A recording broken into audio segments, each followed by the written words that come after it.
wanted to film 2008 GT500 convertible real quick. What was interesting about this car, I bought it about a year ago, and it's actually a year ago, it's this month. When I bought this car, I paid about $24,000 for it, which really was too much after getting it. But I had to do a lot of work on this car, and I knew it had some problems when I got it. It had been in a minor front accident and some other stuff. But most Mustangs, when they start getting older, it's rare to find one that hasn't been in some minor accident. It was considered a minor accident. Anyways, what's cool about this car is it's a 605 horsepower car. And so as much money as I spent on this car, I'm glad to find out I got what I did.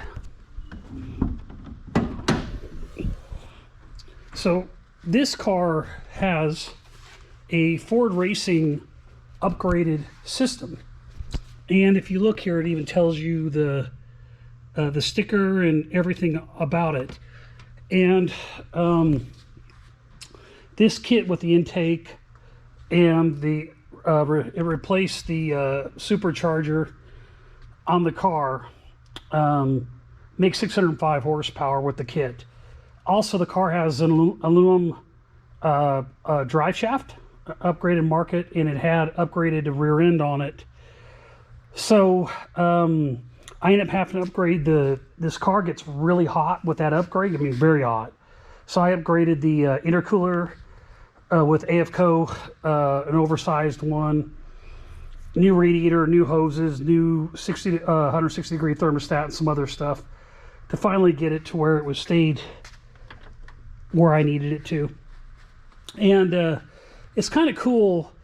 You know, I spent a lot more money repairing this car and getting it safe and reliable, and it's cool that at least on a car that I decided to upgrade, to have a car that has an upgrade on it. So this makes 605, and as you know, I think it was 665 horsepower on the 13, 14. So it's nice that I'm within 60 horsepower of the 13 and 14 GT500s, which those are very expensive.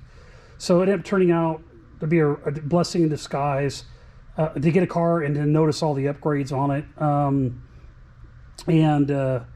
But it's a wild car. They got the 3-disc clutch, and with the convertibles, they put support brackets between the frame and the rear axle. Makes the ride real rough. That would be my only comment about buying a convertible. It's a real rough ride. So and that's why a lot of these cars are called rattle traps. They're not really rattle traps. What they are is just the suspension's so hard. And then of course I upgraded 100% Roush and Ford Performance parts on this car, so the suspension's even stronger or even stiffer than what it was originally. Very fun car to drive, you know, and it's the highest horsepower car I've ever owned. Still would like a 13 and 14 on my list to try to get for the company. But at the end of the day, thought I'd show that off real quick. And yeah, this is literally a certified aftermarket Supercharger kit from Ford that they warranted. So I like to get original cars, but it's cool that, you know, if you're going to have at least a modified car, to have one that was registered, has the date and everything from Roush and everything on all the parts for the upgrade. So if you like this video, go ahead and smash the like button below. If you want to see more videos like this in the future, go ahead and click the subscribe button and the bell if you want some notifications. See you next time on Chasing Mustangs. Thanks. All right. Great job. Yeah, I see it like literally every day.